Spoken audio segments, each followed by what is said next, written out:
Since 94.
Hear me, Owen.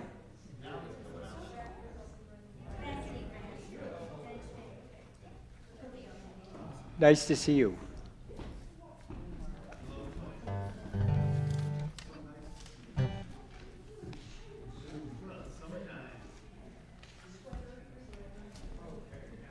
All right. Owen. Hey, Owen, can you hear me? Turn it up, Owen. Okay.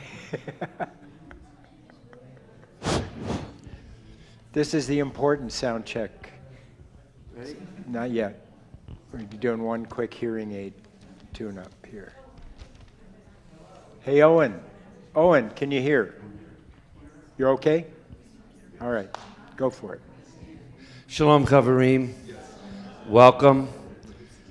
My name is David Sherman. I'm one of the co-presidents here at Temple Emek Shalom. And today we have several treats to share with you. We open with a sing-along led by Dave Young, followed by a short break for some treats offered up by our social committee. And we end with a preview of Jacob Saga Part 2, led by Tony Heald and accompanied by Dennis Fries. I can't leave out Robin Heald for her stage direction and artistic support, Steve Portnoy for his technical wizardry in making this happen, and last but not least, certainly, we give it up for Julia Oliansky, our events and community manager, who put this all together. Yay, Julia. Oh, there she is. You want to stand up so everybody can see who you are? Yay. Dave and his guitar have found themselves in many diverse musical situations over more than 50 years, from coffee houses in Berkeley, California, and Burlington, Vermont, to touring the world as an accompanist with a youth folk dance troupe, including performing for the 1993 presidential inaugural parade in Washington, D.C., to co-founding the Bar Mitzvahs Klezmer Band, Jerry Atrick and the Pacemakers, I love that, and the Young Family Trio in Southern Oregon.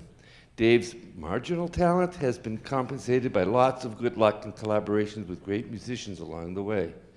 Through it all, he mostly enjoys the intimacy and spontaneity of a singing circle, around a campfire or in a living room, in a sanctuary, sharing time-honored music and encouraging harmony and participation. Tony and his family have been members of the Temple Emek Shalom congregation for 30 years. He and his wife Robin and their children Dylan and Zoe moved to Ashland in 1996, so Tony could join the acting company of the Oregon Shakespeare Festival. He's acted in 13 seasons at OSF with some time out to do the TV series Boston Public. Before moving to Ashland, Tony spent 16 years in New York, appearing on and off Broadway. He's been in 25 films, including Silence of the Lambs, and has recorded a great many audiobooks. He and Robin are the proud grandparents of Amelia, Zoe's wonderful 3-year-old daughter. So thank you again for coming, and now let's raise our voices together.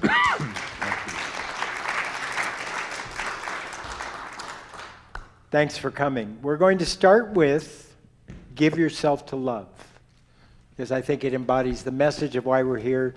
Obviously, we'll imagine there's a crackling fire and we're sitting around it, but please sing along. And as soon as we get the lyrics up, it's a teleprompter.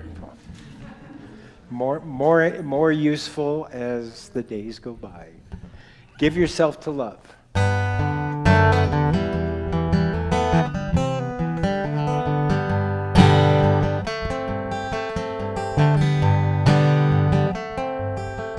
Kind friends all gather round. There's something I would say. What brings us together here has blessed us all today. Love has made a circle that holds us all inside, where strangers are as family, where loneliness can't hide. You must give yourself to love, if love is what you're after. Open up your hearts to the tears and laughter. Give yourself to love. Give yourself to love.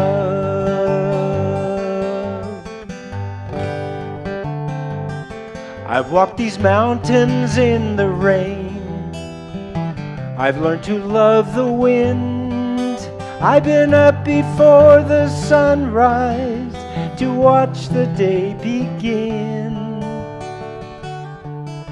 I always knew I'd find you, though I never did know how. Like sunshine on a cloudy day, you stand before me now. So give yourself to love, if love is what you're after. Open up your hearts to tears and laughter. Give yourself to love. Give yourself to love.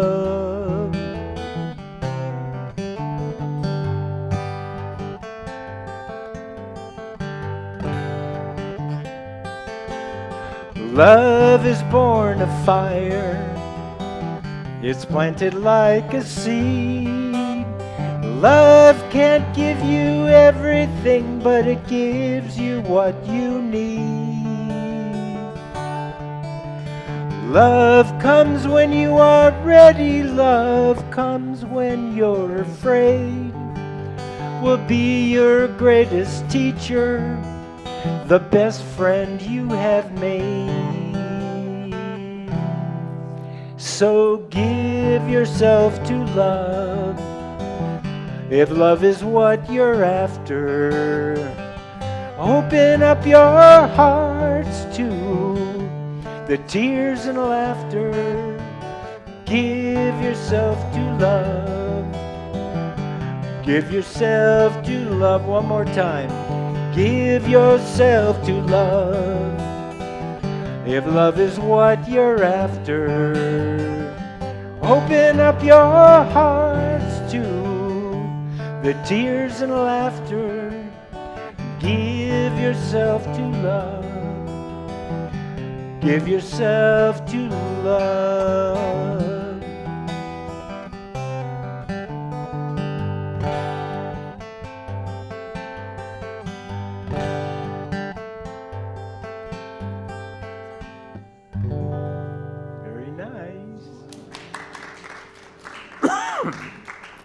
Sorry about coughing into a microphone. Yes, and feel free to try out harmony if you are inclined. This is not a performance, and I really want to stress that. So we're singing along together, and I hope you like the song. So you see a list up there. I would love to know if any of you think you'd like to hear one of these up here now. Blowing in the Wind. Okay, that was good. What's that? Oh, we're waiting for the words. Tell me when they're up.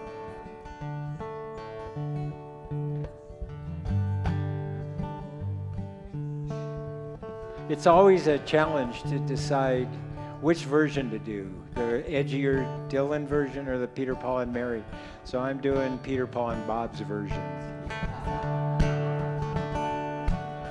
How many roads must a man walk down before they call him a man? Yes, and how many seas must a white dove sail before she sleeps in the sand? Yes, and how many times must the cannonballs fly before they're forever banned? The answer, my friend, is blowing in the wind. The answer is blowing in the wind. How many years must a mountain exist before it is washed to the sea? How many years can some people exist before they're allowed to be free? Yes, and how many times can a man turn his head and pretend that he just doesn't see? The answer, my friend, is blowing in the wind. The answer is blowing in the wind. How many times can a man look up before he can see the sky? How many ears must one man have before he can hear people cry? Yes, and how many deaths will it take till we know that too many people have died? The answer, my friend, is blowing in the wind. The answer is blowing in the wind.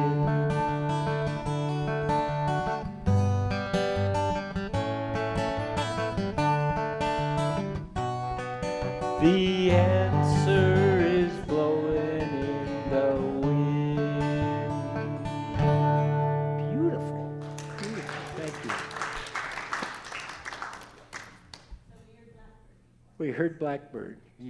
You want to sing to that? Okay, baby. Never, I put it on here, and then I realized, is that a sing-along song? But I love it.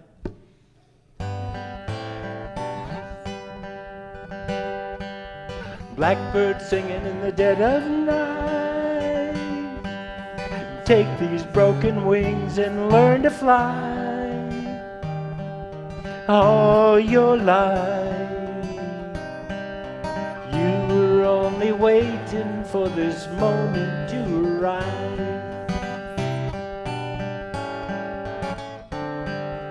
Blackbird singing in the dead of night. Take these sunken eyes and learn to see all your life. You were only waiting for this moment to be free. Blackbird fly, blackbird fly, into the light of a dark black night.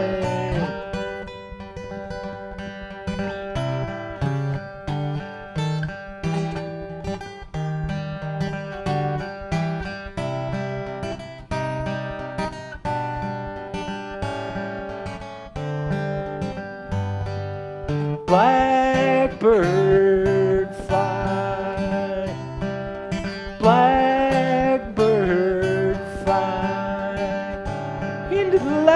a dark black night.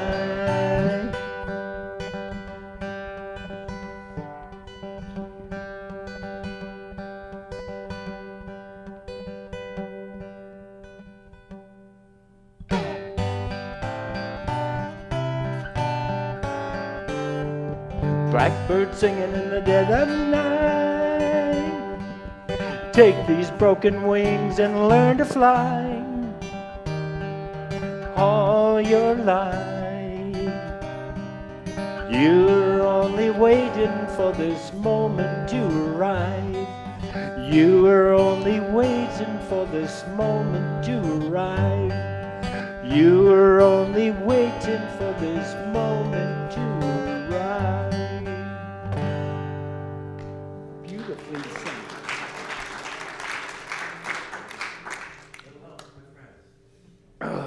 Okay, staying with the Beatles. Okay. Number 13, with tofu, please.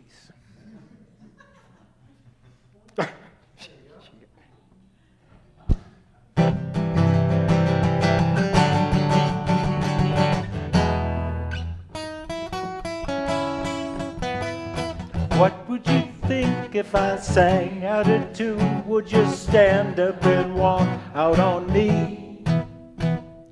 Lend me your ears and I'll sing you a song. I will try not to sing out of key.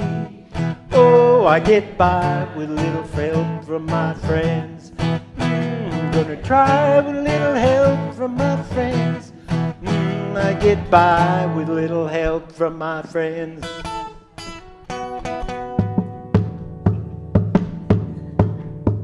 What do I do when my love is away? Does it worry you to be alone? How do I feel by the end of the day? Are you sad because you're on your own? No, I get by with little help from my friends. I get high with little help from my friends. Gonna try with little help from my friends. Do you need anybody? I want somebody to love. Could it be anybody? I want somebody to love. Would you believe in a love at first sight? Yes, I'm certain that it happens all the time. What do you see when you turn out the light? I can't tell you, but I know it's mine. Oh, I get by with little help from my friends. I get high with little help from my friends. Gonna try with little help from my friends. Do you need anybody? I just need someone to love. Could it be anybody? I want somebody to love. Oh, I get by with little help from my friends. I'm gonna try with little help from my friends. I get by with little help from my friends. Yes, I get by with little help from my friends. With little help from my friends.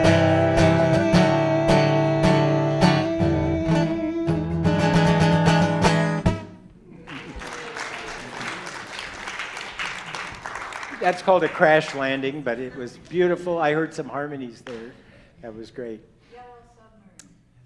Wow, I guess I should have just done all Beatles. Okay. Number 6, medium spicy.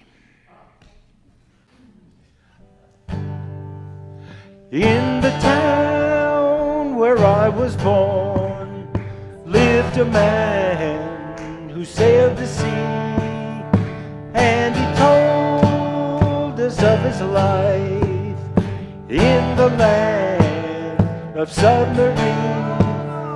So we sailed off to the sun till we found the sea of green. and we live beneath the waves in our yellow submarine. We all live in a yellow submarine, a yellow submarine, a yellow submarine. We all live in a yellow submarine, yellow submarine, yellow submarine. And our friends are all aboard. Many more of them live next door, and the band begins to play.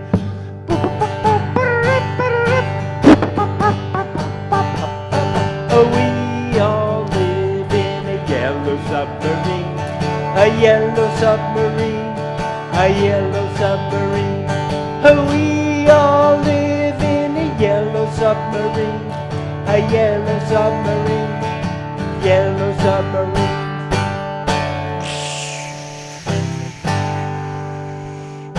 Full speed ahead, Mr. Bosun, full speed ahead.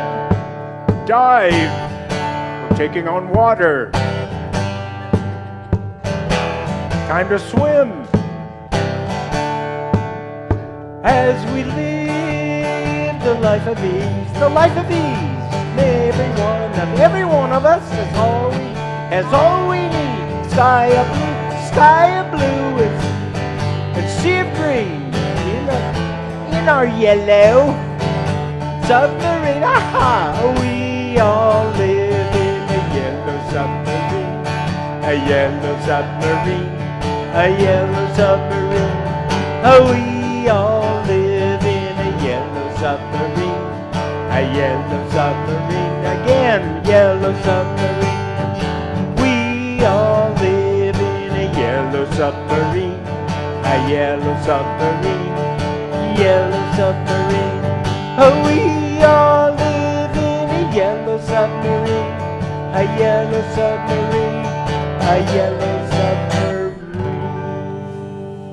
Very nice, very nice.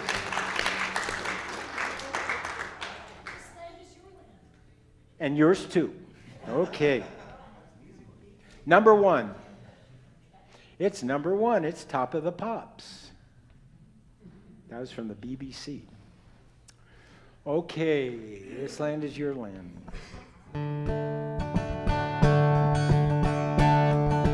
This land is your land. This land is my land. From California to the New York Island, from the redwood forest to the Gulf Stream water. This land was made for you and me. As I went walking that ribbon of highway, I saw above me that endless skyway. I saw below me that golden valley. This land was made for you and me. This land is your land. This land is my land. From California to the New York Island, from the redwood forest to the Gulf Stream water.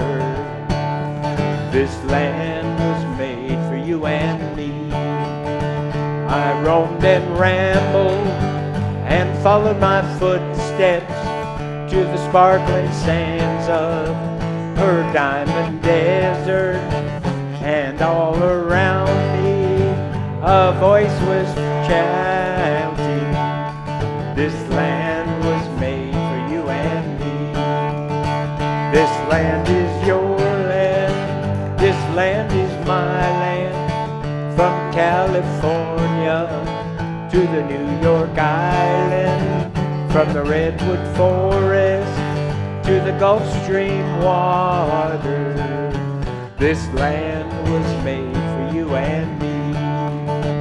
The sun was shining and I was strolling with the wheat fields waving and the dust clouds rolling as the fog was lifting, as the fog was lifting. This last time. This land is your land. This land is my land. From California to the New York Island. From the redwood forest to the Gulf Stream water. This land was made for you and me. One more time. This land was made for you, and one more time. This land was made for you and me. There was probably more verses, right? Thank you. Thank you. You know what? I was just literally, that's what I thought we'd do next. Did you get it? Steve? You heard it. Okay. Cat Stevens. So I once was a director at a summer camp, and when we were having our staff training, this was one of the songs I used to sing at camp. And this one person on staff had a very strong objection before the kids arrived to us singing that song, because he felt, because it's a song about overcoming, like, you'll see if you don't know it, you can read the lyrics, but it's about, I will carry on no matter what befalls me, you know, what events and things, and he felt it was encouraging, accepting all bad, and instead of fighting. And it really brought up quite a conversation with a very empowered staff, and we kept singing it. That's the upshot, but it's a great song.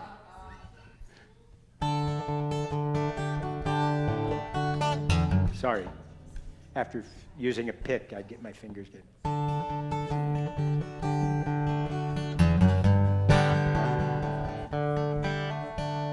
I'm being followed by a moon shadow, moon shadow, moon shadow, leaping and hopping on a moon shadow, moon shadow, moon shadow.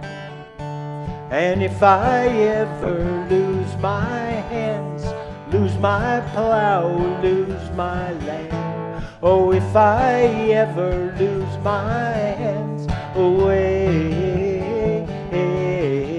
I won't have to work no more. And if I ever lose my eyes, if my colors all run dry, oh, if I ever lose my eyes away, I won't have to cry no more. 'Cause I'm being followed by a moon shadow, moon shadow, moon shadow, leaping and hopping on a moon shadow, moon shadow, moon shadow. And if I ever lose my legs, I won't moan and I won't beg. Oh, if I ever lose my legs away, I won't have to walk no more. And if I ever lose my mouth, all my teeth, north and south, yes, if I ever lose my mouth away, I won't have to talk.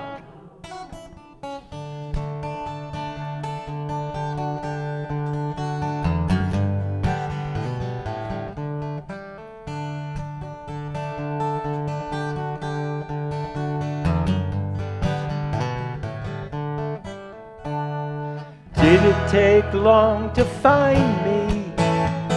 I asked the faithful light. Oh, did it take long to find me? And are you gonna stay the night? I'm being followed by a moon shadow, moon shadow, moon shadow, leaping and hopping on a moon shadow, moon shadow, moon shadow, moon shadow, moon shadow, moon shadow, shadow. Very nice. Beautiful. Beautiful. Thank you. Thank you. Did I hear one? Okay. Here we go.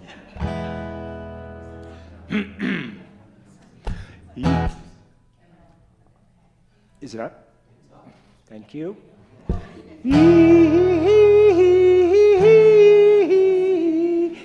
I'm away.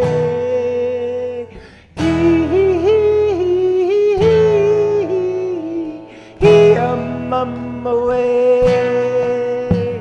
Oh, I'm away. Oh, I'm away. Oh, I'm away. Oh, I'm away. Oh, I'm away. Oh, I'm away. Oh, I'm away. Oh, I'm away. Oh, I'm away. Oh, I'm away. Oh, I'm away. Oh, I'm away. Oh, I'm away. Oh, I'm away. Oh, I'm away. Oh, I'm away. In the jungle, the mighty jungle, the lion sleeps tonight. In the jungle, the mighty jungle, the lion sleeps tonight. Hey, hey, I'm away.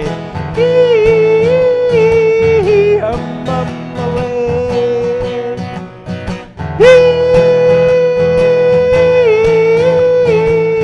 I'm away. Beautiful people.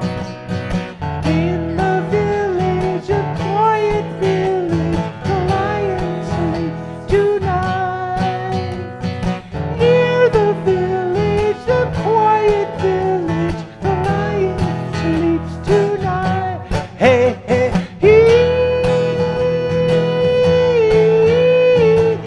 I'm away. All right, we're gonna get some parts. Oh, I'm away, oh, I'm away, oh, I'm away, oh, I'm away, oh, I'm away, oh, I'm away, oh, I'm away, oh, I'm away, oh, I'm away, oh, I'm away, oh, I'm away. You can stay on one note. Oh, I'm away, oh, I'm away, oh, I'm away. Here's another part. Away. Hey up, ho, oh, I'm away, oh, I'm away, oh, I'm away. Hey up, ho, oh, I'm away. Oh, I'm away. Oh, I'm away. Someone do that with me. Way up. Oh, I'm away. Oh, I'm away. Oh, I'm away. I'm going to stop. Let's hear how you're doing.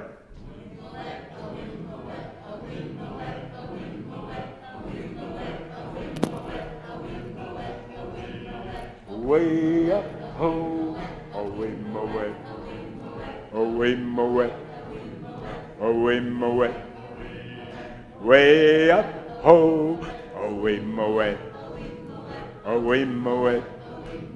Oh, I'm away. Keep it going. Oh, way up, ho, oh, I'm away. Oh, I'm away. Oh, I'm away. I'm away.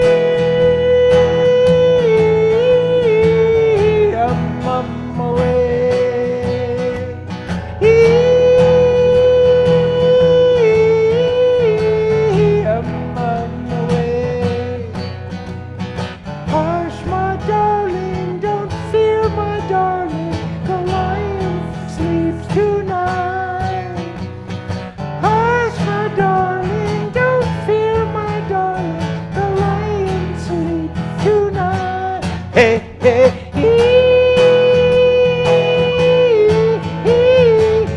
I'm away. Thank you. Oh, I'm away, oh, I'm away, oh, I'm away, oh, I'm away, oh, I'm away, away up, oh, I'm away, I'm away, oh, I'm away, oh, I'm away, oh, I'm away, oh, I'm away. Weem away, oh weem away, oh weem away, oh weem away, oh weem away, oh weem away, oh weem. Keep on, a few more. Oh way up, oh weem away, weem away, oh weem away. One more. Hey up, oh weem away, weem away, oh weem away, weem away.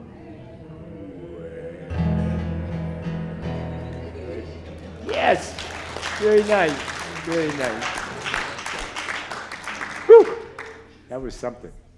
More That's a great song.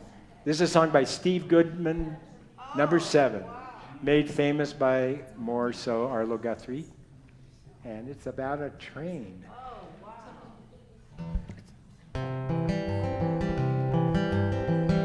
Is it up? Riding on the city of New Orleans, the Illinois Central Monday morning rail. 15 cars and 15 restless riders, 3 conductors, 25 sacks of mail. All around the southbound Odyssey, the train pulls out of Kankakee and rolls along past houses, farms, and fields, passing trains that have no name, and freight yards full of old black men, and the graveyards of rusted automobiles. Good morning, America, how are ya? Said, don't you know me? I'm your native son. I'm the train they call the city of New Orleans. I'll be gone 500 miles when the day is done.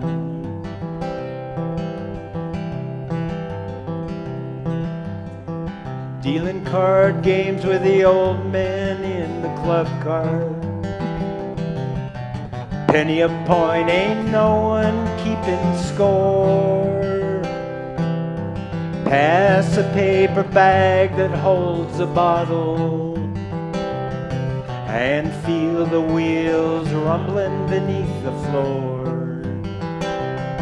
And the sons of Pullman porters and the sons of engineers ride their father's magic carpets made of steel. Mothers with their babes asleep, rocking to that, and the rhythm of the rails is all they feel. I choked up for that one. Good morning, America, how are ya? Said, don't you know me? I'm your native son. I'm the train they call the city of New Orleans.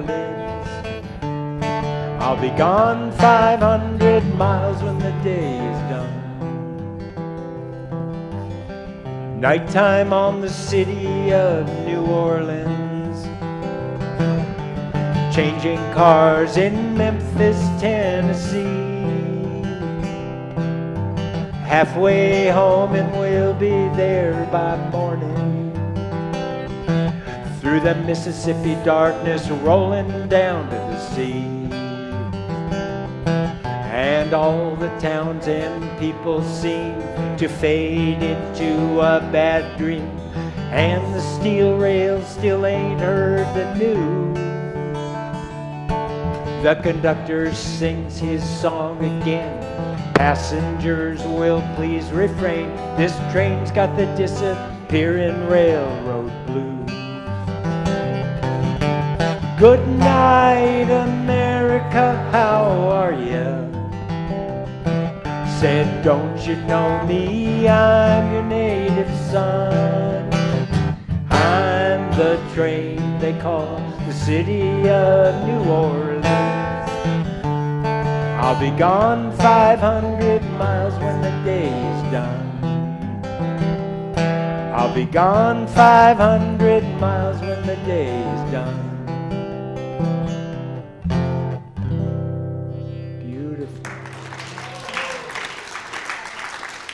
So timing-wise, 2 more. Okay, I've got 2 27-minute songs. Oh, baby. Universal Soldier.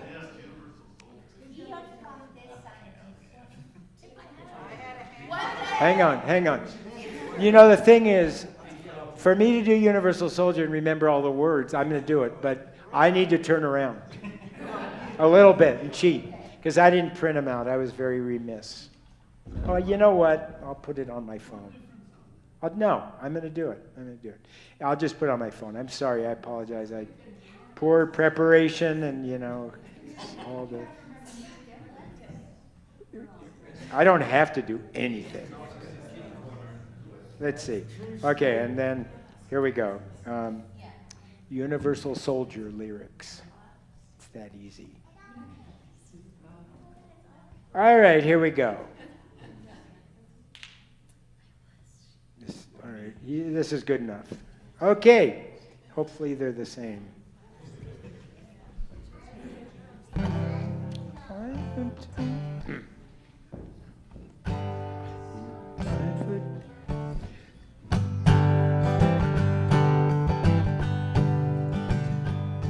He's 5'2" and he's 6'4". He fights with missiles and with spears.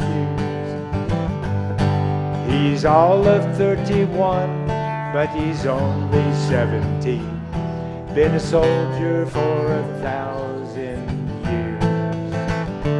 He's a Catholic, a Hindu, an atheist, a Jain, a Buddhist and a Baptist and a Jew. And he knows he shouldn't kill, and he knows he always will. Kill it for me, my friend, and me for you. And he's fighting for, Canada. He's fighting for France. He's fighting for the USA. And he's fighting for the Russians, and he's fighting for Japan. And he thinks we'll put an end to war this way. And he's fighting for democracy, he's fighting for the Reds. He says it's for the peace of all. He's the one who must decide who's to live and who's to die. And he never sees the writing on the wall. But without him, how would Hitler have condemned him at Lapau? Without him, Caesar would have stood alone. He's the one who gives his body as a weapon of the war. And without him, all this killing can't go on. He's a universal soldier, and he really is to blame. He didn't from far away no more. They come from here and there, and you and me. Now sisters, can't you see? Brothers too. Really brothers. This is not the way we put an end to war.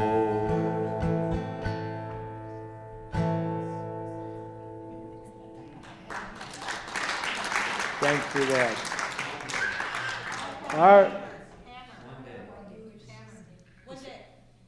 I hear a lot of one days. Matis Yahoo apparently just played here on Tuesday. Yeah. No, well, but I also, can I do two more, please? May I? Thank you, because I honor that one. And we're going to do the Trini Lopez version. If I had a hammer. Is it up? We'll close with one day. Thank you. Yeah, exactly. Is it up? Not yet. So there's obviously a lot of us grew up hearing the Peter, Paul, and Mary version. Also the Trini Lopez version, which is just soulful. And so we're going to do that one, a little hybrid. Peter, Paul, and Trini. Number 5.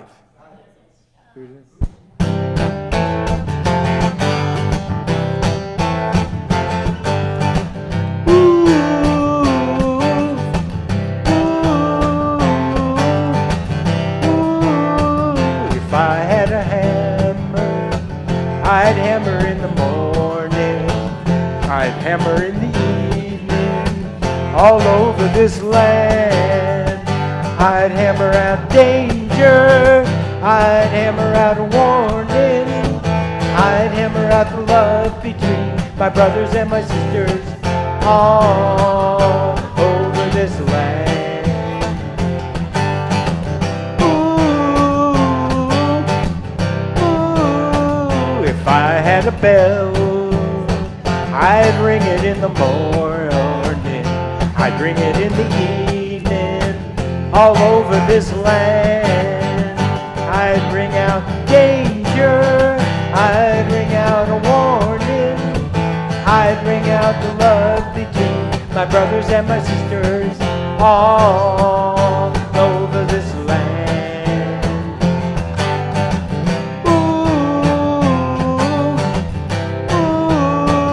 if I had a song, I'd sing it in the morning, I'd sing it in the evening, all over this land.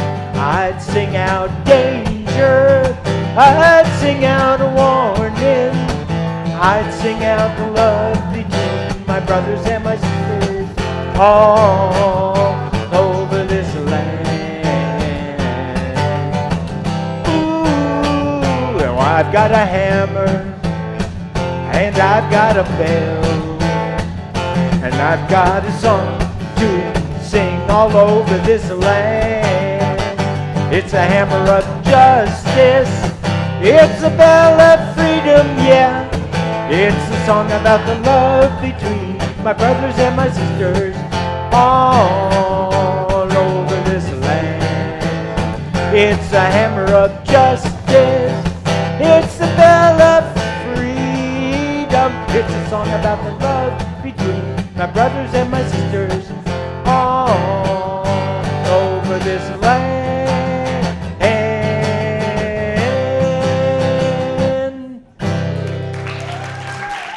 Good call.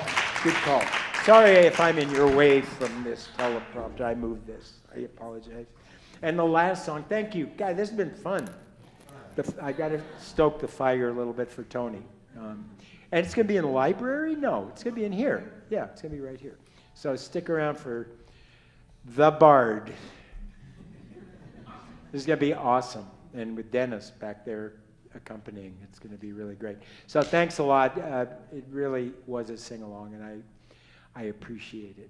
I appreciate it greatly. So this is the final thing. Matisyahu, who was just in Medford on Tuesday night at the Holly Theater.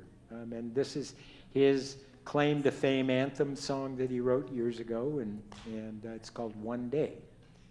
And you've got it up? Okay.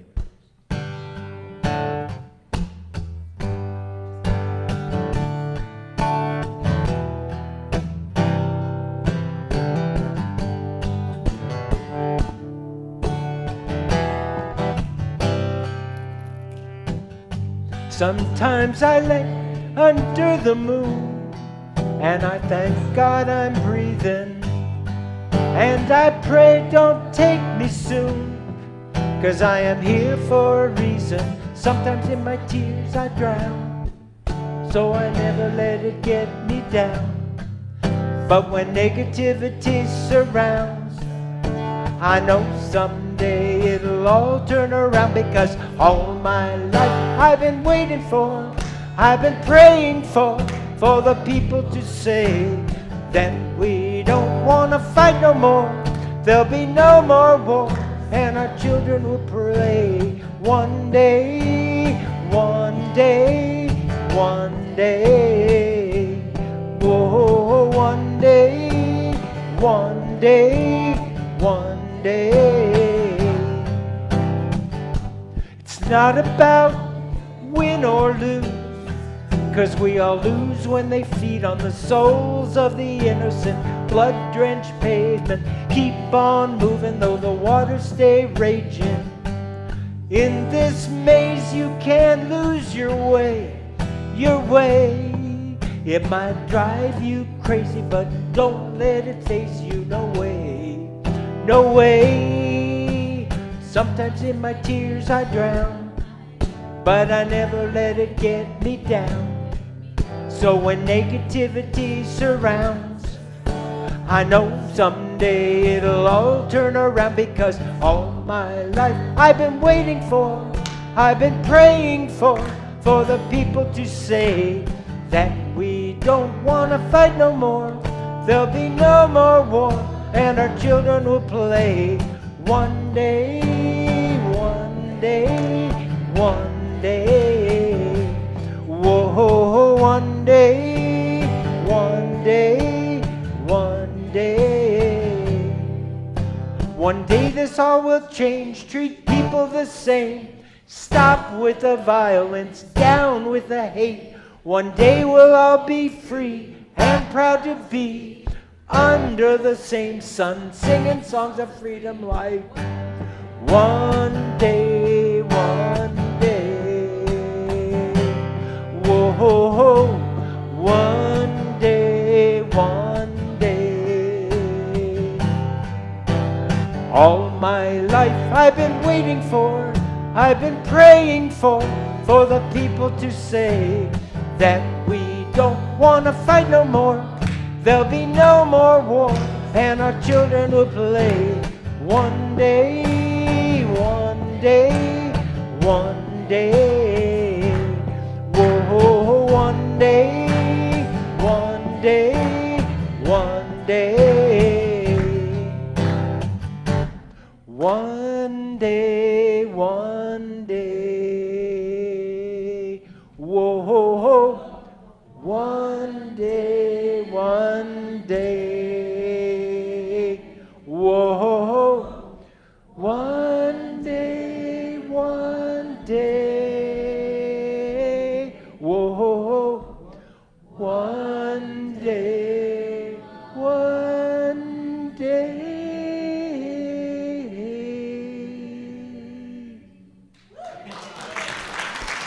Thank you.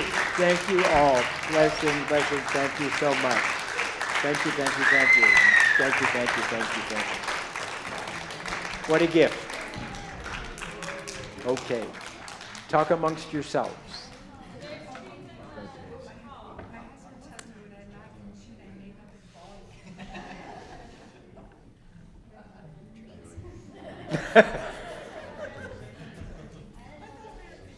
Thank you. Thank you. Thank you for asking. It's a pleasure. I think I'm still live. That was so wonderful.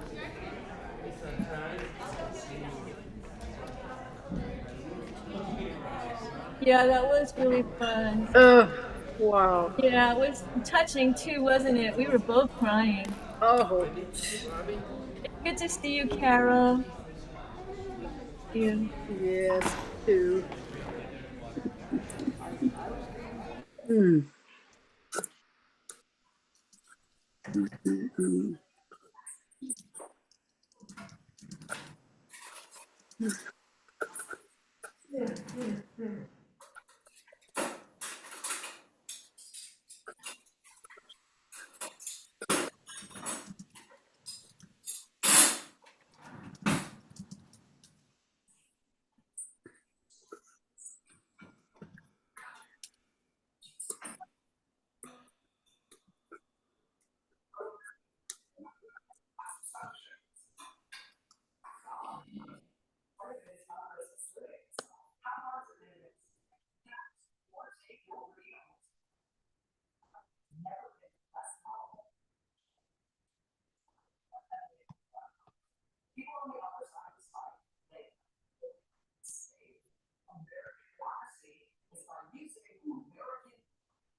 Hey, gang. Hey. I'm zooming in from Costa Rica. Oh, wow. Just me and the iguanas.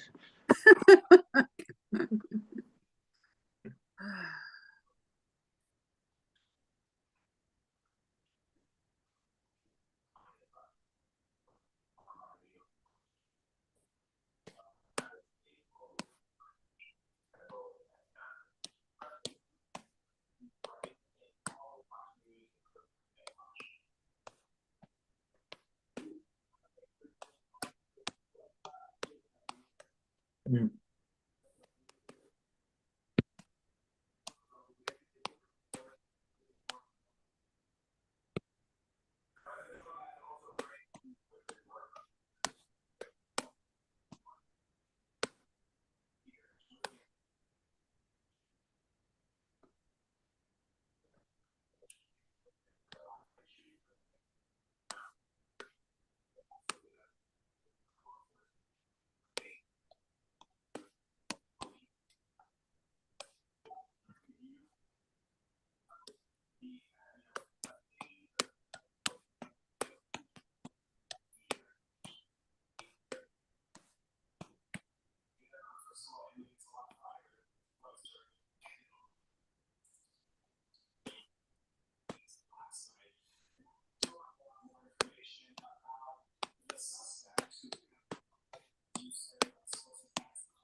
Hey, in Zoom, we're going to be doing a little bit of sound checking, so we're not quite ready to start, but we'll be there soon.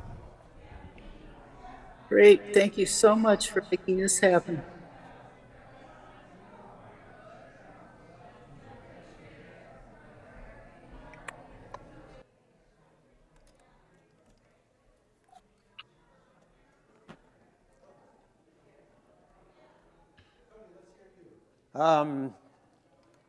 This is the introduction.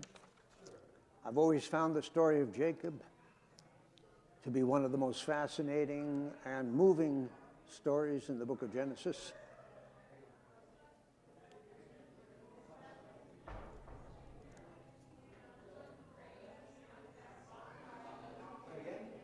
I've always found the story of Jacob to be one of the most fascinating and moving stories in the book of Genesis. And 6 years ago, I adapted and performed the first part of what I call the Jacob saga. That first part of the Jacob saga included the story of Jacob's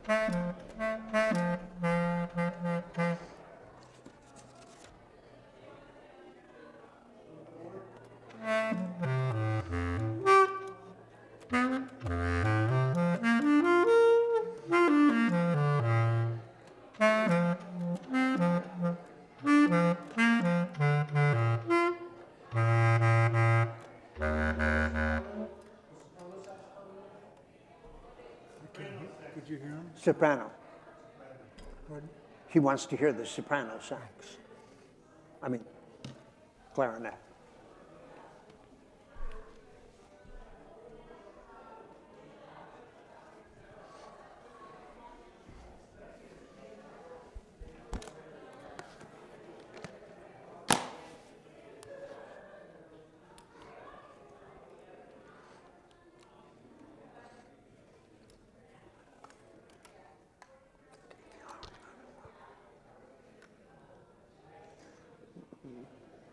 Thank you for there you go.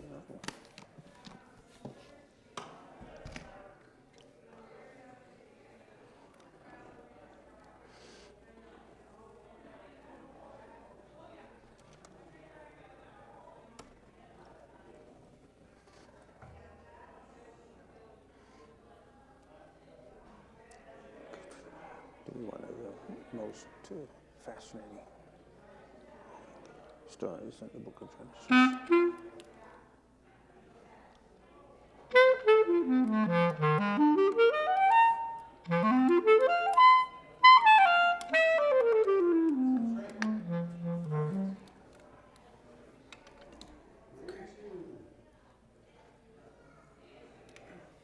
Gotta play with this bass a little bit. Temperamental thing, man.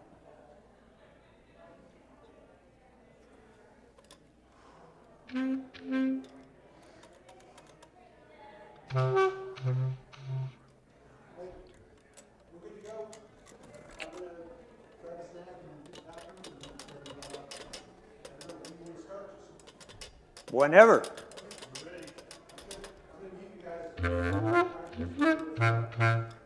I need I need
Ollie, Ollie. Okay.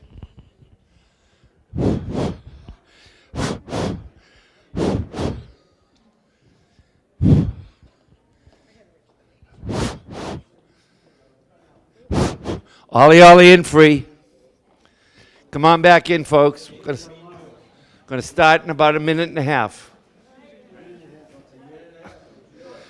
I'm back in.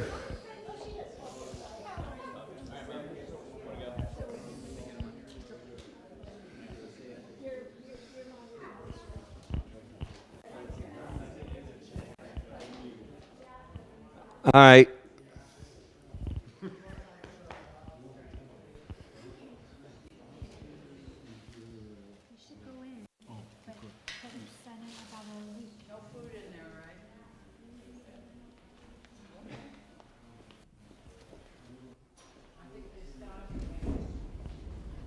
Wendy?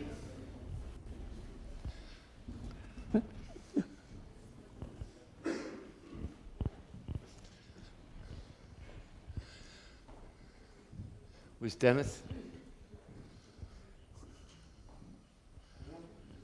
Gonna look for Dennis.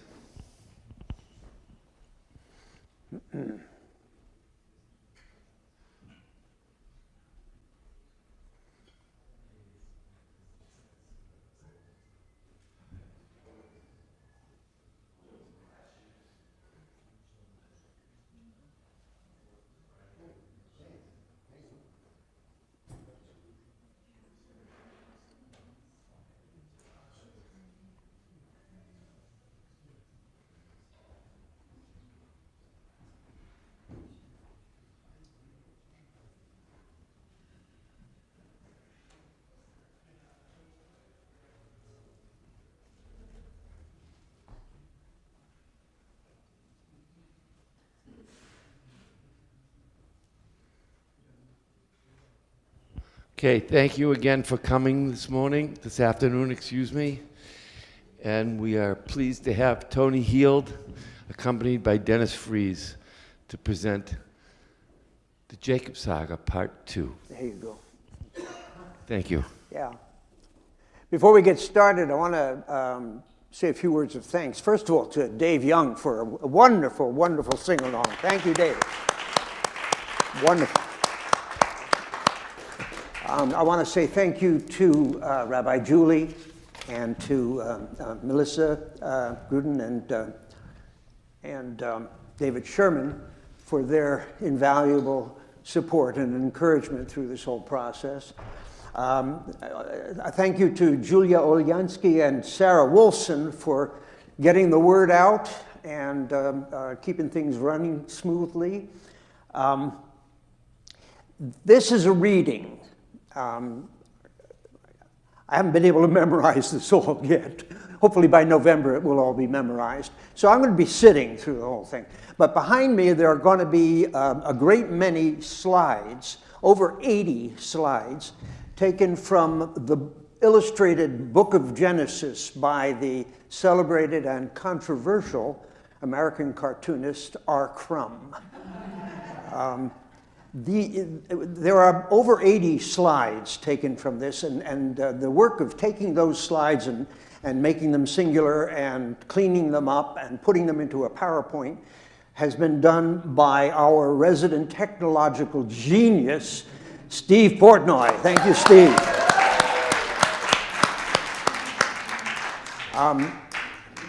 I've worked in theater for now over 60 years, and it's a collaborative medium, so I've had a lot of experiences collaborating with people, but I have never had a more joyful and fruitful and thrilling collaboration as I've had with Dennis Fries, the wonderful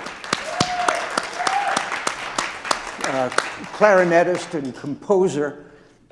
We actually have a piece that Dennis says he composed 10 years ago and nobody's ever heard it. So you'll be hearing it a couple of times tonight. Finally, a great thank you to my wonderful wife, Robin Herskowitz-Keel. You know, we all have a little voice that tells us what's right and what's wrong. The only voice I trust more than my own is Robin's. and she's been an invaluable help. So thank you to Robin. And that concludes my thank yous. And now I hope everybody will join me in the process of turning off my cell phone and any other noise-making devices you may have on you. Thank you. And now we're ready for the introduction. I've always found the story of Jacob to be one of the most fascinating and moving stories in the book of Genesis. And 6 years ago, I adapted and performed the first part of what I call the Jacob saga. And that first part of the Jacob saga included the story of Jacob's birth. Here it is.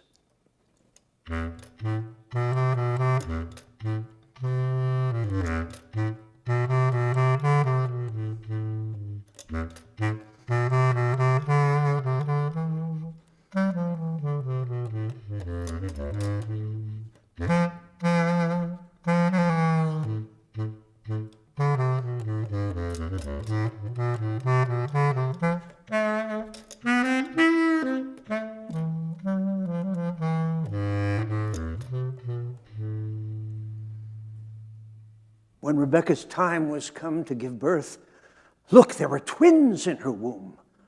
The first one came out ruddy, like a hairy mantle all over, and they called his name Esau, the shaggy one. And then his brother came out, his hand grasping Esau's heel, as if to pull him back into the womb and prevent him from being born first.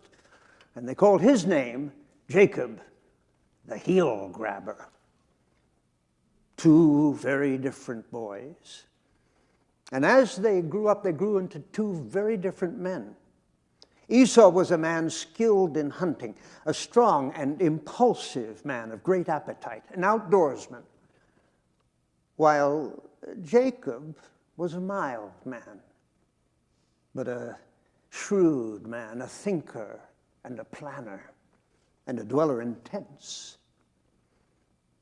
As the firstborn son, Esau was entitled to both the birthright, the right to inherit all his father's property, and the fatherly blessing, which named him the overlord to his brother Jacob. But urged on by Rebekah, and through trickery and deceit, Jacob stole both birthright and blessing. This infuriated Esau, who vowed, as soon as the time for mourning my father comes round, I will kill Jacob, my brother. At Rebekah's urging, Jacob fled Beersheba and made his way to Haran, far to the north, a journey of over 500 miles, to the tents of Laban, his mother's brother. A few days after he left Beersheba, he came to a certain place and stopped there for the night. And he lay down and slept. And behold, a ramp was set against the ground with its top reaching the heavens. And behold, the messengers of God were going up and coming down it. And behold, the Lord was standing on it and said, I am the Lord, the God of your grandfather Abraham and the God of Isaac. The land on which you lie, to you I will give it, and to your seed. And your seed shall be like the dust of the earth, and all the clans of the earth shall be blessed through you and through your seed. I am with you, and I will protect you wherever you go, and I will bring you back to this land. For I will not leave you until I have done everything that I have promised. Jacob named the place where he had this dream Bethel, the house of God. And then Jacob continued his month-long journey to Haran. When he arrived, the first place he came to was a well in the open country, and there he encountered for the first time his uncle Laban's beautiful daughter, Rachel. When Jacob saw Rachel, he understood why God had brought him to this place. Jacob served Laban as a shepherd for a month, at the end of which Laban asked, "Why should you serve me for nothing, just because you are my kinsman? Tell me what your wages should be." Now, Laban had 2 daughters. The elder was Leah, who had eyes that were tender and lovely, and the younger was Rachel, who was beautiful, and Jacob loved Rachel. And he said, "I will serve you for 7 years if you will give me Rachel, your younger daughter, for my wife." Laban looked at Jacob, and he smiled. "Agreed. Stay with me and serve me, and it shall be as you say." So Jacob served Laban for 7 years, and when that time had been served, he said to Laban, "Look, my time is done, so now give me my wife and let me come to bed with her." But Laban tricked Jacob. And when darkness came, Laban took his daughter Leah and brought her to Jacob's tent. And in the darkness, Jacob came to bed with her. When he awoke the next morning and realized what had happened, he confronted Laban. And Laban said, "In our place it is not done to give the younger girl before the firstborn. Serve me for another 7 years, and we shall give you Rachel as well." So Jacob served as his uncle's shepherd for another 7 years. And during that time, Rachel gave Jacob her handmaid, Bilhah, as a wife, and Leah gave him her handmaid, Zilpah, as a wife. And finally, Rachel bore a son whom she called Joseph.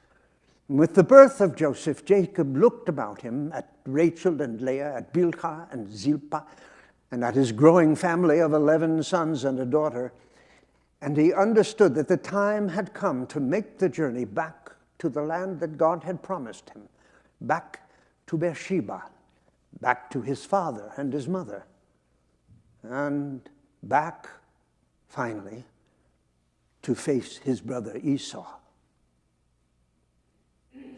And now begins part 2 of the Jacob saga.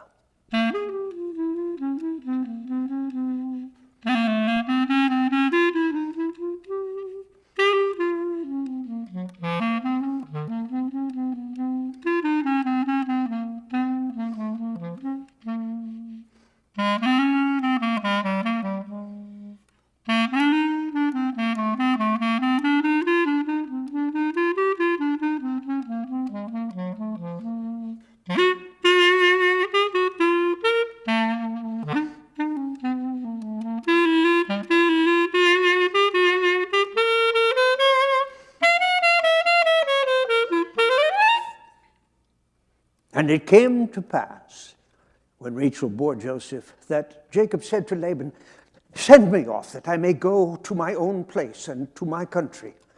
Give me my wives and my children for whom I have served you, and let me go. For well you know the services I have done you. You have seen how your livestock has fared with me. You had little before my time. Now you have a multitude. It is true, I have prospered because of you, and I have taken no share of that prosperity. All has gone to you. That also is true.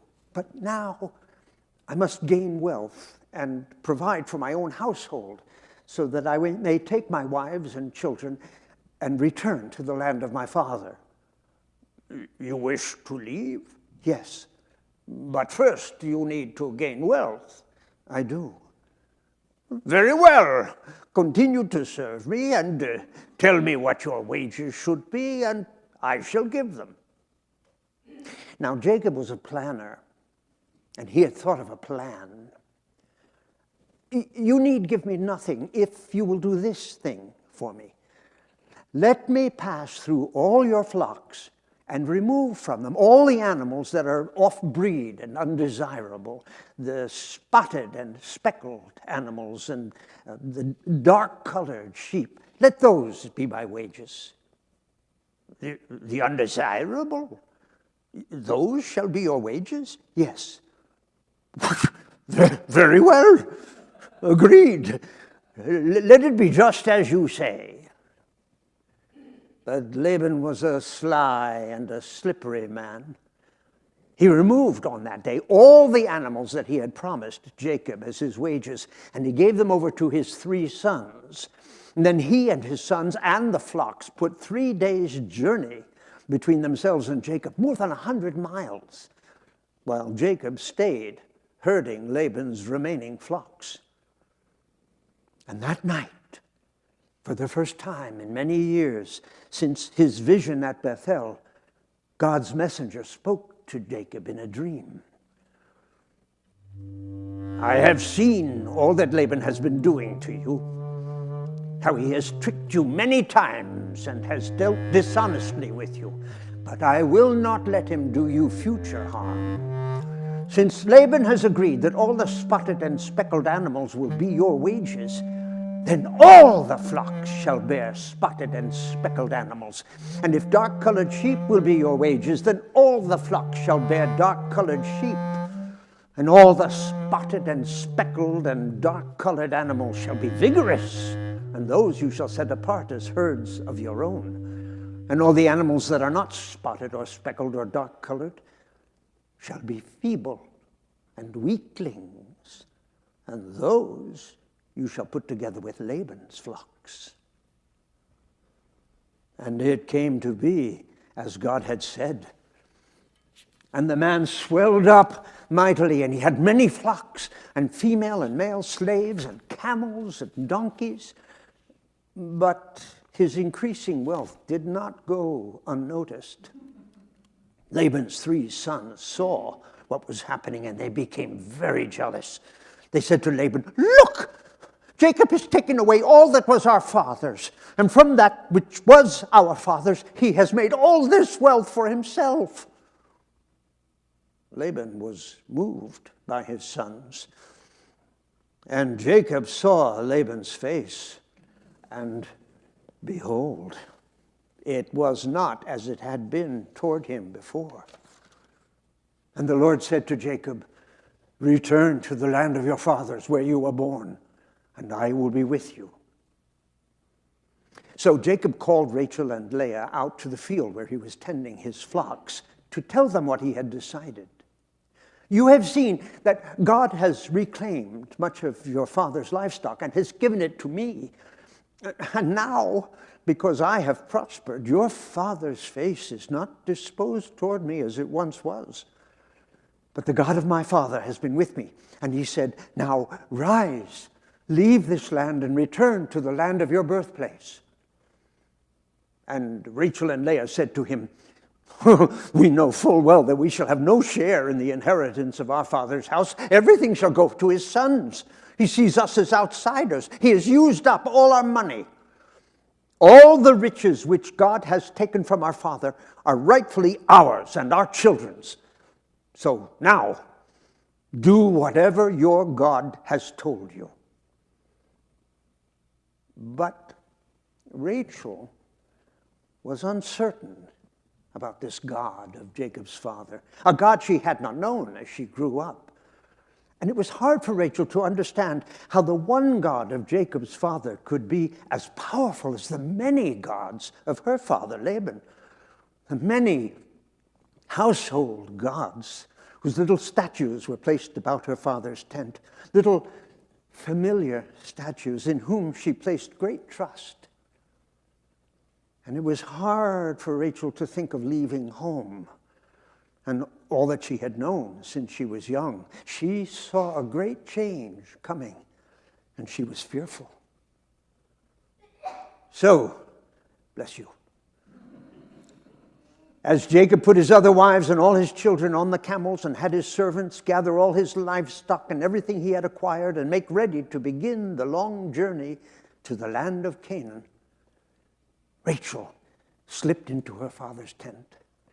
and took all her father's household gods and hid them among her things. And she found great comfort in the thought that they were there.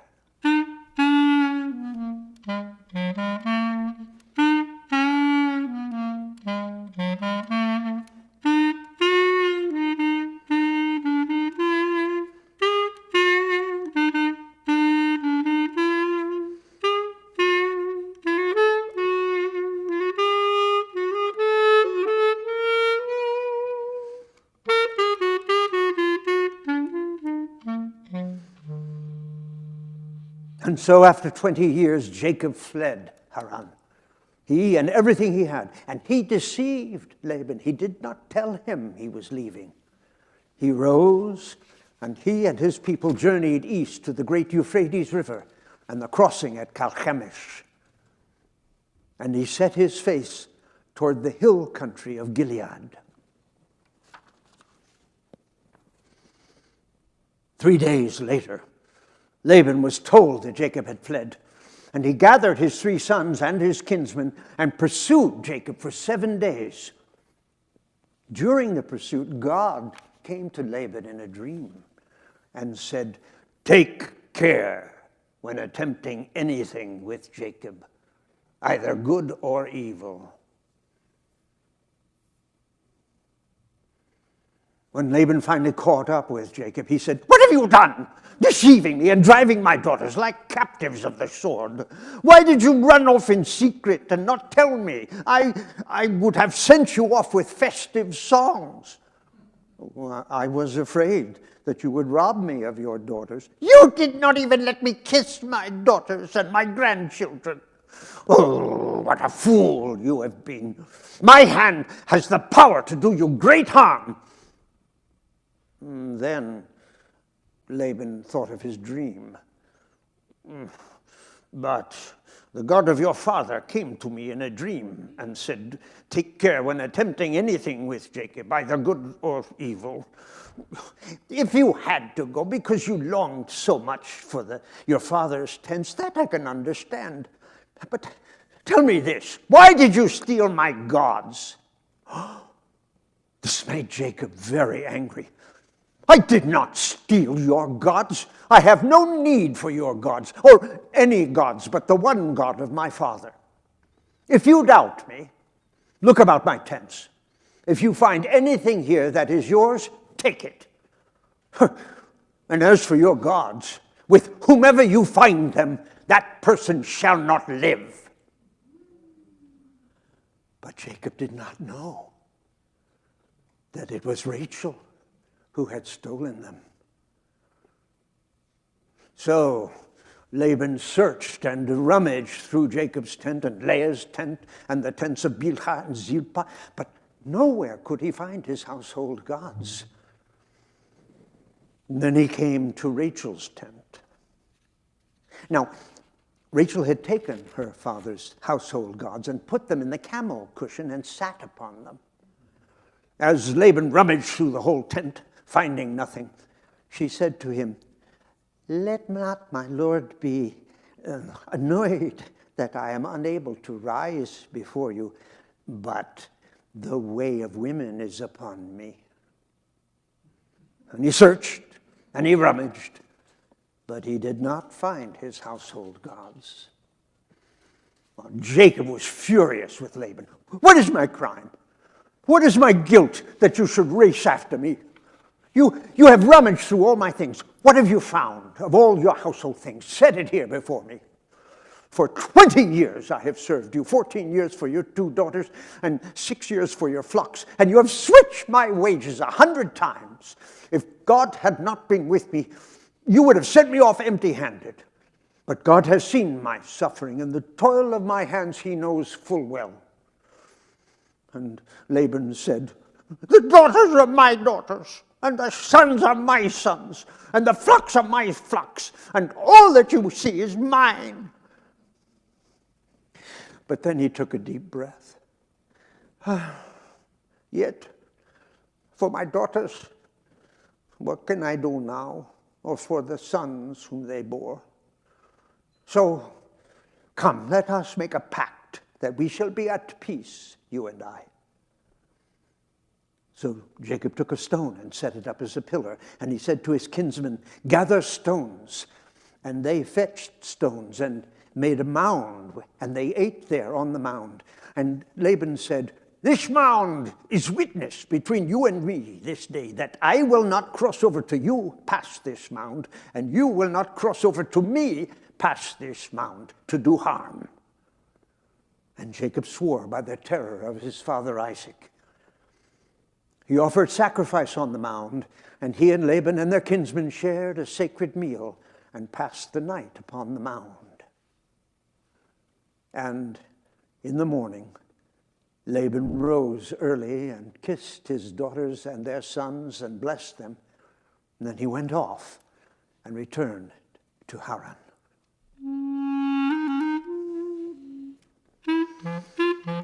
After Laban left, Jacob continued on his way, and he soon came to the Jabbok stream. And he knew that crossing this stream would bring him into the next part of his life, closer to the land that God had promised him, closer to his brother Esau. There, by the banks of the Jabbok, before they made their crossing, he and his people set up camp, and they stayed there for the night. But Jacob slept poorly through the night, for he greatly feared that Esau's anger had not passed. And he formed a plan to try to soften Esau's heart.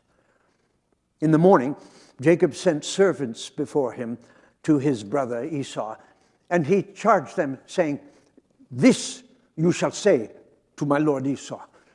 Thus says your servant Jacob, with Laban I have sojourned, and I remained until now, and I have gotten oxen and donkeys and sheep and slaves, and I send ahead to tell my lord and to find favor in your eyes. And the servants set forth. And when they returned to Jacob, they said, we came to your brother, to Esau, and he himself is coming to meet you, and 400 men are with him. And Jacob was greatly afeard and was distressed. And he divided the people that were with him, and the sheep and the cattle and the camels, into 2 camps. For he thought, should Esau come to the one camp and strike it, the remaining camp will escape. Always before, Jacob had spoken to God only after God had first spoken to him.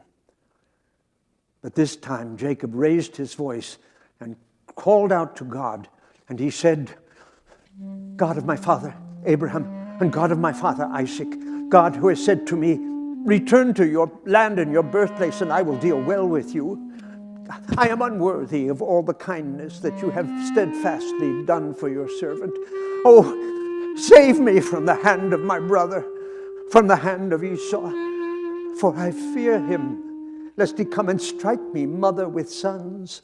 And you yourself said, I will surely deal well with you, and I will set your seed like the sand of the sea, multitudinous beyond all count.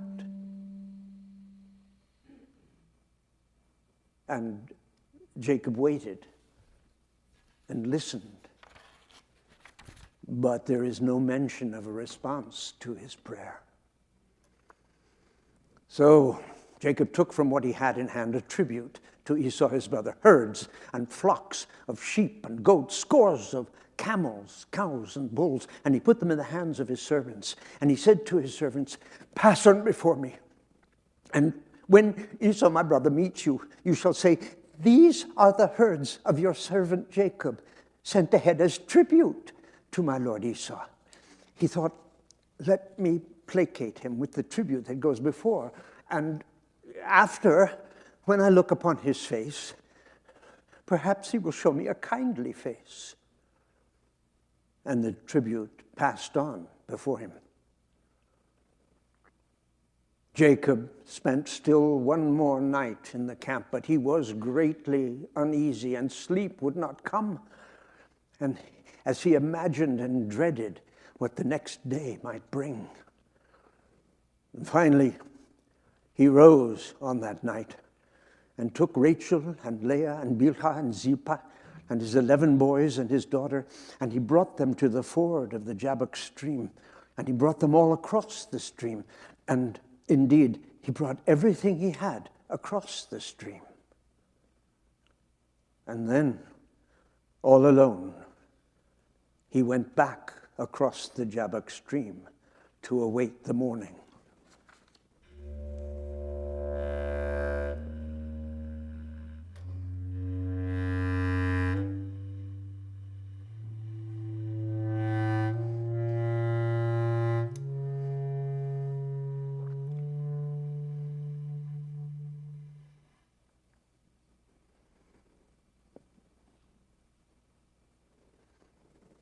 ויוותר יעקב לבדו, ויאבק איש עמו עד עלות השחר.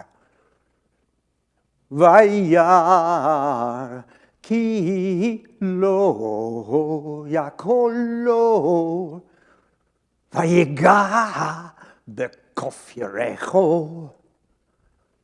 ותכה כף ירק יעקב, ויאבקו עמו.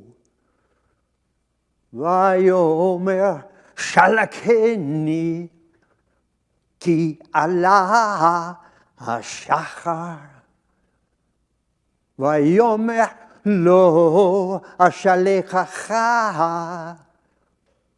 כי אם ברכתני. ויאמר אליו מה שמך? ויאמר יעקב. ויאמר לו יעקב, יאמר עוד שמך, כי אם ישראל, כי שרית עם אלוהים, ועם אנשים ותוכל. וישאל יעקב, ויאמר הגדינה שמך. ויאמר למה זה תשאל לשמי,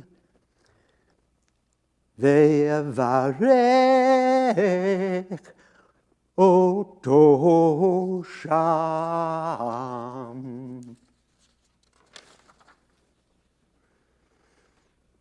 And Jacob raised his eyes, and look, Esau was coming, and with him were 400 men. Jacob feared what Esau would do. He greatly feared that his family would be massacred. So he divided his children between Rachel and Leah and between the two handmaids. And he placed the handmaids and their children first, and Rachel and Leah and her children next, and Rachel and Joseph last, so that they would face the least danger. And then, limping awkwardly on his newly injured hip, Jacob passed before his wives and children and bowed to the ground 7 times, as if he were greeting a king, until he drew near his brother. And Esau ran to meet him and embraced him. And he raised his eyes and saw the women and children. Who are these with you? These are the children with whom God has favored your servant. And then Rachel, Leah, the handmaids, and their children all drew near and bowed down. And Esau said, what do you mean by all these herds and flocks which have come before you? To find favor in the eyes of my Lord. And Esau said, oh, I have much, my brother. Keep what you have. No. Pray, if I have found favor in your eyes, take this tribute from my hand. I have seen your face, as one might see the face of God, and you have received me in great kindness. Pray, take my blessing that I have brought you, for God has favored me, and I have everything. Jacob pressed him, and finally Esau accepted Jacob's tribute. Come, my brother, said Esau, let us journey onward to my home in the land of Edom, and let me go alongside you. Now God had told Jacob to return to the land of his father, the land of his birthplace, to Canaan, not to journey to Esau's home in Edom.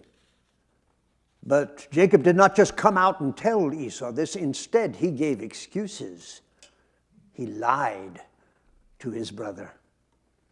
My Lord knows that my children are young and tender, and the nursing sheep and cattle are my burden. If they are whipped onward a single day, all the flocks will die. Pray, let my Lord pass on before his servant, and I shall drive along at my own easy pace at the heels of my livestock and at the heels of my children until I come to my Lord in Edom. Oh, pray, let me at least set aside some of my people to go with you. Oh, why should I find such favor in the eyes of my brother? So Esau embraced Jacob, and he turned his face to the south and set off for the land of Edom. But Jacob turned his face to the north and set off for the plain of the Jordan River. He came upon a place with good water and good grazing, and he looked at his people and his livestock, exhausted from the journey, and he said, "Here we shall stay for a while." Well, they stayed there for the next 2 years. But Jacob knew he was not yet in the land of Canaan, which he could clearly see on the other side of the Jordan River. And God had told him to return to Canaan, to the land of his father. But the tents of Isaac were in the south, as were the tents of Esau. And Jacob still feared his brother and was uneasy going south. So when the time finally came to cross the Jordan River into Canaan, instead of turning south, Jacob went to the west and came in peace to the town of Shechem. The town of Shechem, where Abraham and Sarah first sojourned when they entered the land of Canaan. Jacob camped before the town and bought a parcel of land where he had pitched his tent from Hamor the Hivite, the prince of that place. He stayed there for several years. Toward the end of that time, it came to be that God again opened Rachel's womb, and Rachel again conceived and felt the stirrings of life within her womb.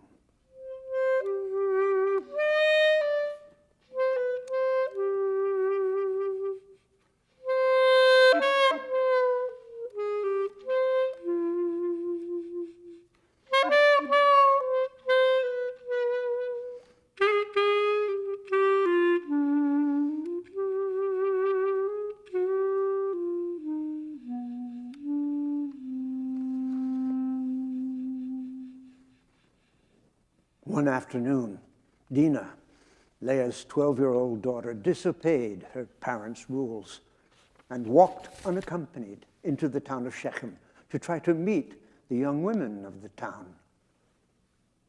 And the prince had a young son, Shechem, named for the town.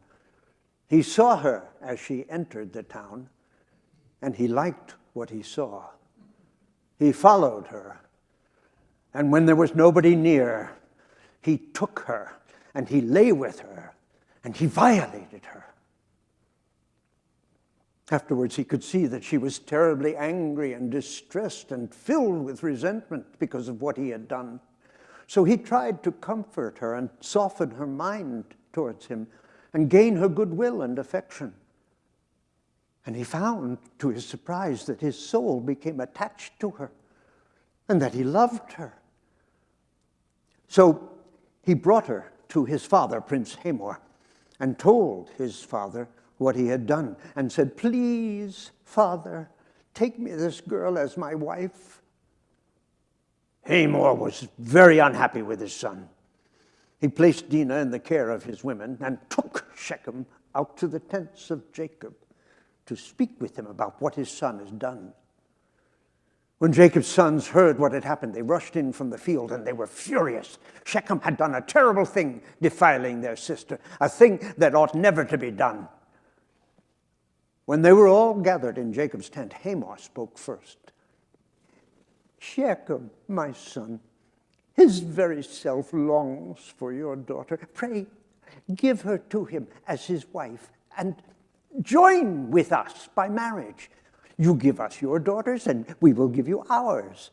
Settle among us. The land is ample before you. Go about it. Take holdings in it and let us become one people." And then Shechem spoke.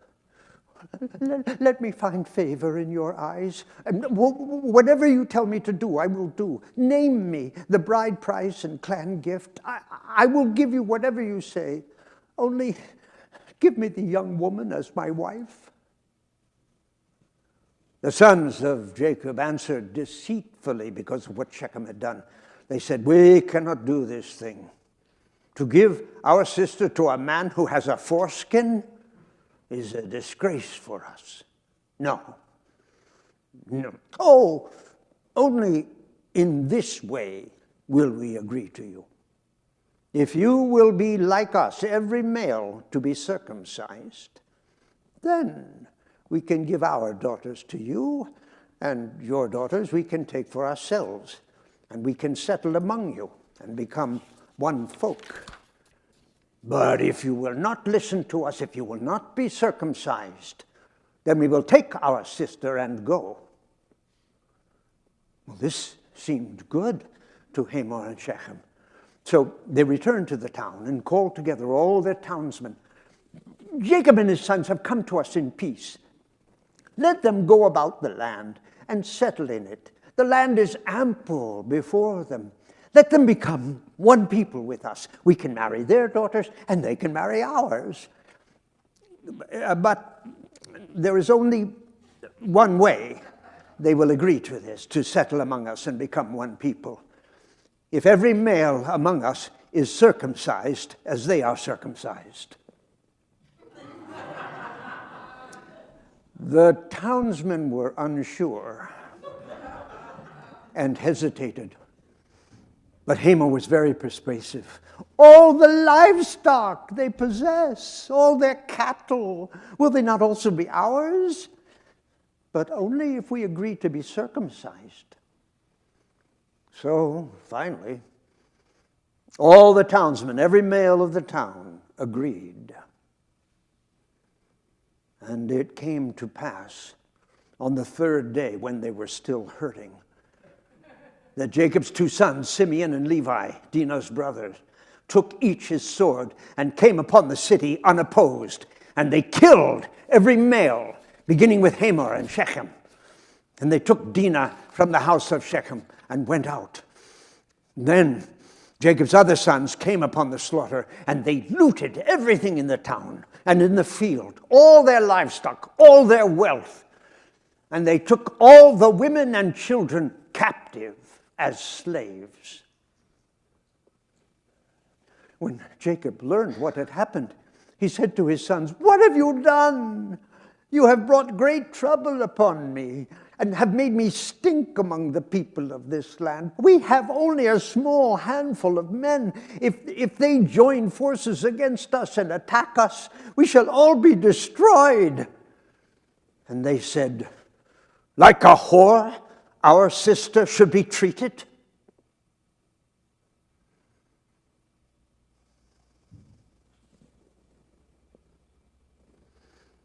Then God spoke to Jacob. "Rise, go to Bethel and dwell there, and make there an altar to the God who appeared to you when you fled from Esau, your brother." So Jacob said to his people, "God has spoken to me. We must all cleanse ourselves and change our garments. Then we must rise and go to Bethel and make an altar there to the God who answered me on the day of my distress. But first, bring me all the foreign gods you have among you. And his household and his servants and his slaves gave Jacob all their alien gods and even the rings that were in their ears. Then Rachel, heavy with child, came to Jacob, and her father's household gods were in her hands. These I have stolen from my father's tent. Jacob stared at her, and his heart was struck with fear, for he remembered his oath to Laban. As for your gods, with whomever you find them, that person shall not live. Jacob took all the alien gods, and he buried them underneath the terebinth tree near Shechem. Then Jacob and his people journeyed onward, and the terror of God was upon the towns around them, and the sons of Jacob were not pursued. When they came to Bethel, they built there an altar as God had commanded. And God appeared to Jacob once again, and he blessed him and said to him, I am El Shaddai, God Almighty. Be fruitful and multiply. A nation, an assembly of nations shall stem from you, and kings shall come forth from your loins. The land that I gave to Abraham and to Isaac, to you I will give it, and to your seed after you I will give the land. And God ascended from him. They continued their journey onward from Bethel. When they were still some distance from Beersheba, Rachel began to give birth. Jacob stopped his people, and they quickly set up camp by the side of the road as Rachel labored hard in the birth. When her laboring was the hardest, the midwife said to her, Fear not, for this one too is a son for you. And then the child came out, and truly it was a son. And Jacob named the boy Benjamin. And the midwife placed the boy in Rachel's arms, and Rachel spoke to him. Oh, my youngest child, my baby, I cradle you in my arms, but my life is fading. You will know me only through the stories of others. It has taken all my strength to give you life. And Rachel died, and she was buried on the road to Beersheba by Bethlehem. And Jacob set up a pillar on her grave. It is the pillar of Rachel's grave to this day.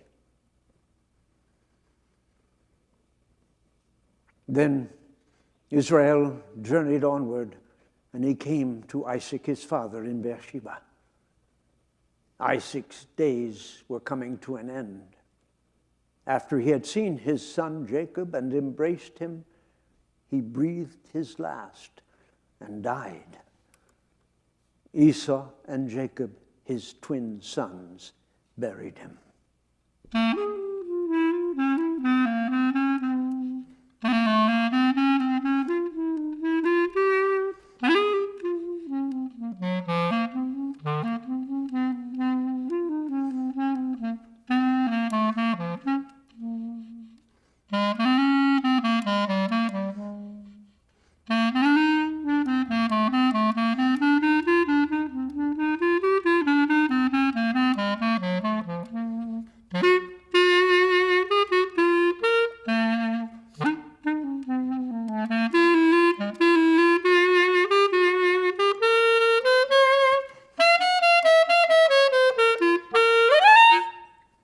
And so ends the Jacob Saga, Part 2.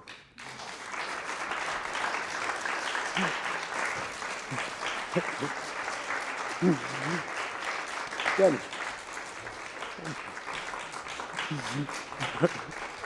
Thank you.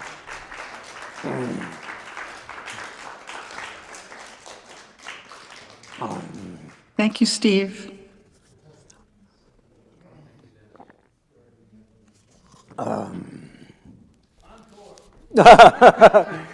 In November, parts 1 and 2 will be done together.